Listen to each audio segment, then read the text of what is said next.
요즘 이런 말 정말 자주 듣습니다. 부양의무자 기준 이제 완전히 없어졌대요. 자식 있으면 복지 못 받는다는 말은 옛날 이야기죠. 그래서 어떤 분들은 조심스럽게 기대를 해보기도 하고 어떤 분들은 여전히 이렇게 생각합니다. 그래도 나는 안 될 거야. 예전에 떨어졌으니까 지금도 똑같겠지. 그런데요, 2026년 1월을 기준으로 상황은 분명히 크게 달라졌습니다. 특히 의료급여에서는 수십 년 동안 문제로 지적돼 왔던 제도가 마침내 사라졌습니다. 오늘 이 영상에서는 부양의무자 기준이 지금 어디까지 폐지됐는지, 그리고 누가 다시 확인해 봐야 하는지를 처음부터 끝까지 차분하게 정리해 드리겠습니다. 예전 국민기초생활보장제도는 지금과 많이 달랐습니다.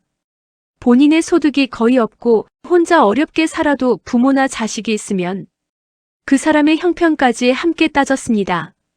그래서 실제 현장에서는 이런 일들이 정말 많았습니다. 혼자 사는 노인인데 자식이 있다는 이유로 탈락. 연락조차 끊긴 가족이 있는데도 서류상 가족이라는 이유로 탈락. 실제로는 아무 도움도 못 받는데 부양 가능이라는 말 한마디로 모든 지원에서 제외.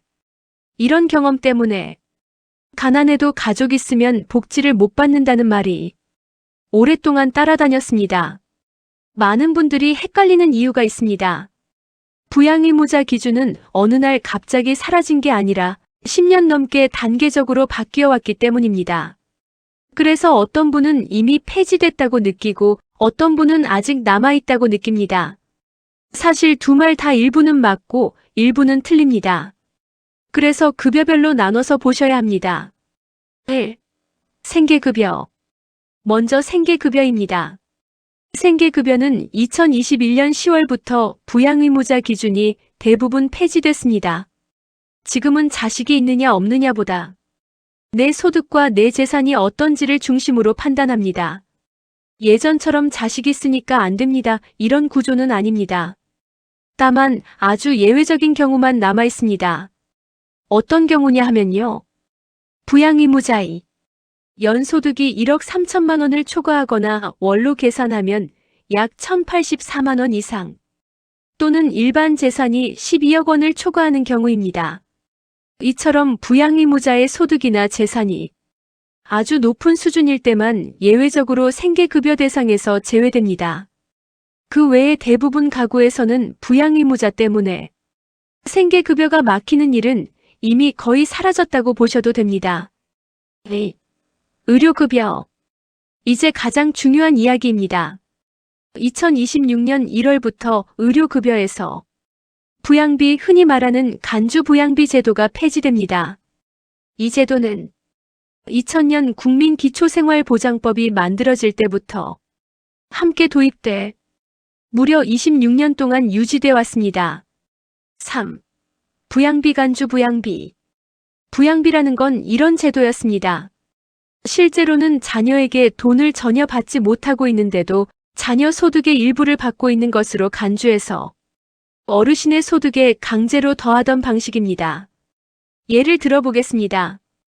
혼자 사는 어르신의 실제 소득은 월 60만 원대인데 연락이 끊긴 아들의 월 소득이 300만 원이 넘는다는 이유로 아들 소득의 10%가 부양비라는 이름으로 더해집니다. 그 결과 실제로는 없는 돈이 있는 것처럼 계산돼서 의료급여에서 탈락했습니다. 2026년 1월부터는 이런 계산 방식이 완전히 사라집니다. 4. 의료급여, 이제는 실제 소득만 봅니다. 이제 의료급여는 실제로 통장에 들어오는 소득만 기준으로 판단합니다. 받지도 않는 돈을 받는 것처럼 계산해서 탈락시키는 일은 더 이상 없습니다. 이 변화 하나만으로도 과거에 의료급여에서 떨어졌던 분들 중 상당수가 다시 대상이 될 수 있습니다. 8. 아직 남아있는 의료급여 예외 기준. 다만 한 가지, 여기서 정확히 짚고 가셔야 할 부분이 있습니다. 2026년 1월부터 부양비 제도는 폐지되지만 의료급여의 부양의무자 기준 자체가 완전히 사라진 것은 아닙니다. 현재 기준으로 보면 다음과 같은 경우는 여전히 의료급여 대상에서 제외될 수 있습니다. 부양의무자의 연소득이 1억 원을 초과하거나 또는 일반 재산이 9억 원을 초과하는 경우입니다. 즉, 부양의무자의 소득이나 재산이 상당히 높은 수준일 때는 예외적으로 제한이 남아 있습니다. 다만 중요한 예외가 하나 있습니다. 중증장애인이 포함된 가구는 이미 몇 해 전부터 의료급여에서 부양의무자 기준이 적용되지 않습니다. 그리고 한 가지 더, 정부는 2026년 상반기에 부양의무자 기준을 추가로 완화하는 로드맵을 발표할 예정입니다. 즉, 지금이 끝이 아니라 앞으로도 기준은 조금씩 더 완화될 가능성이 있습니다. 정리해 보겠습니다. 생계급여는 2021년에 대부분 폐지됐고, 주거급여와 교육급여는 이미 오래전에 폐지됐으며, 의료급여는 2026년 1월부터 가장 큰 장벽이었던 부양비 제도가 사라졌습니다. 그래서 체감상으로는 이제 거의 폐지됐다고 느끼는 게 맞습니다. 다만 행정적으로는 아주 제한적인 예외만 남아 있습니다. 여기서 가장 중요한 말씀을 드리겠습니다. 과거에 한번 탈락했다고 해서 지금도 안 된다고 생각하시면 안 됩니다. 특히 부양비 때문에 의료급여에서 탈락했던 분들은 2026년 1월 이후 반드시 다시 확인해 보셔야 합니다. 주민센터에 가셔서 이렇게 말씀하시면 됩니다. 부양의무자 기준 완화 이후 기준으로 다시 한번 확인해 보고 싶습니다. 이 한마디면 충분합니다.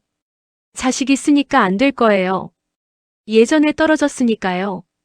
괜히 물어봤다 민망할까 봐요. 이런 생각 때문에 기회를 놓치는 분들이 지금도 정말 많습니다. 하지만 제도는 이미 많이 바뀌었습니다. 부양의무자 기준은 이제 더 이상 복지를 가로막는 벽이 아닙니다. 2026년 현재 복지는 분명히 가족이 있느냐보다 실제로 얼마나 어려운가를 중심으로 바뀌고 있습니다.